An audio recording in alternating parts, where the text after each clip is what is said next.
Shalom jemaat Tuhan yang saya kasihi, dalam episode kali ini kita belajar satu topik firman Tuhan yang saya beri judul adalah kritik bukan berarti lebih cantik. Kritik bukan berarti lebih cantik.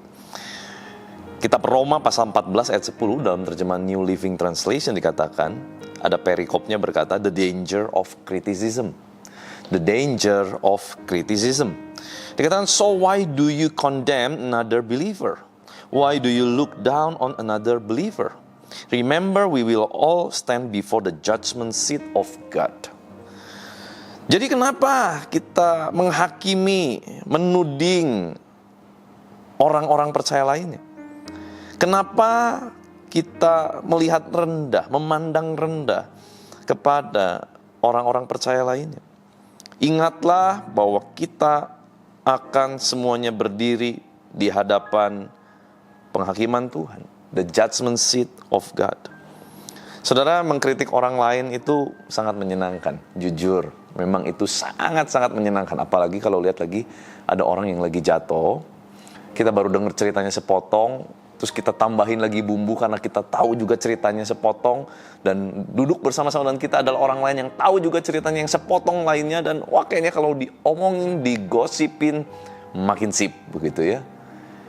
Sampai akhirnya kritik-kritik kita, wah harusnya dia begini, harusnya dia begitu, kenapa dia begini, wah dia tuh kesalahannya ini, dia tuh kesalahannya itu, wah rame tuh. Itu bisa jadi satu topik panjang yang lebih dari khotbah durasi 40 menit. Cuman gara-gara ngomong satu orang.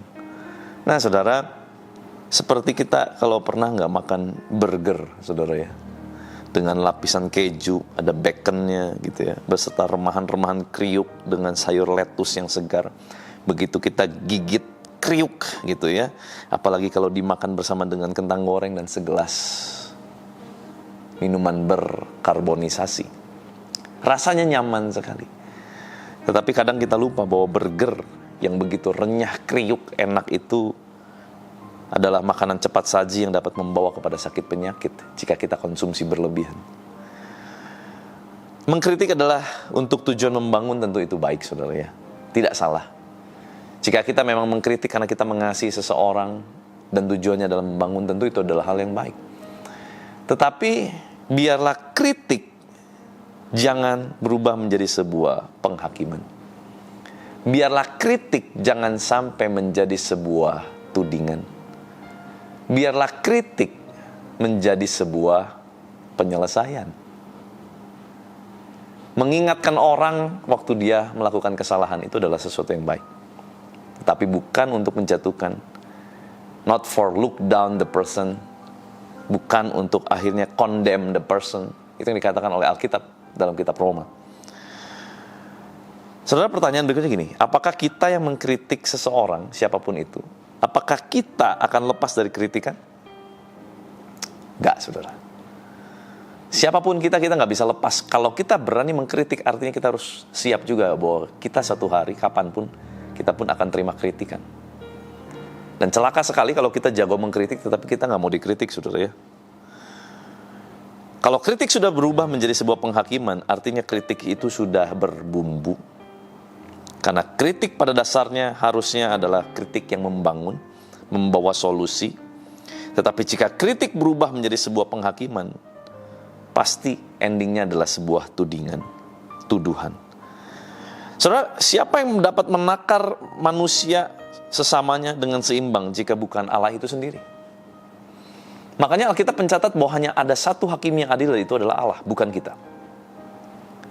Jika kita berani memutuskan untuk menghakimi seseorang, mengkritik dan berujung pada penghakiman, kita perlu ingat bahwa tidak ada satupun takaran yang dapat kita berikan kepada sesama kita yang seimbang dengan takaran Tuhan kepada seseorang. Karena manusia cenderung melihat apa yang menjadi kelemahan orang lain. Sedangkan Tuhan melihat seluruh isi hati manusia, tidak ada yang dapat ditutupi di hadapan Dia. Maka dari itu, saudara, jujur buat saya pribadi, saya sangat takut sekali kalau saya harus mengkritik ataupun menghakimi seseorang.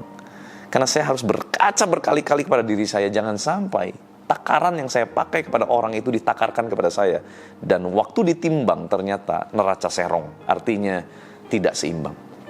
Saudara, kalau bayangkan ada timbangan pada zaman dulu, yang timbangannya itu bukan zaman sekarang digital, apalagi yang udah tinggal ditimbang, udah ada kalibrasinya. Dulu untuk nimbang itu kan harus ada penimbangnya, harus ada lawannya. Kalau kita mau dapatkan kira-kira 1 kilo apa lebih, maka harus ada satu besi yang ditakar bersamaan dengan barang yang kita mau takar. Besi itu 1 kilo, udah jelas takarannya, kita taruh di sebelahnya, dan sebelahnya ada sesuatu yang kita memang mau timbang, mau takar. Bayangkan saudara, kita mau takar gula aja misalkan, 1 plastik. Apakah itu 1 kilo? Kita taruhlah besi timbangan itu 1 kilo. Begitu kita takar lebih aja 1 ons, nggak usah banyak-banyak, 1 kilo 1 ons. Apa yang terjadi? Takaran itu tidak lagi sama, tetapi dia mulai berat sebelah. Kalau ini lebih ringan, dia akan naik. Kalau ini lebih berat, dia akan turun. Tidak mungkin sama persis. Artinya, demikian sulitnya kita bisa menakar dengan takaran yang tepat untuk kita bisa menghakimi orang. Maka dari itu alangkah sangat baiknya berhenti menghakimi sesama kita. Karena waktu kita mulai menghakimi sesama kita, ingat, sangat besar kemungkinan banyak hal kita nggak tahu tentang orang itu. Dan nggak mungkin kita bisa menakar seperti Tuhan menakar hidup seseorang. Masalahnya adalah celakanya begini.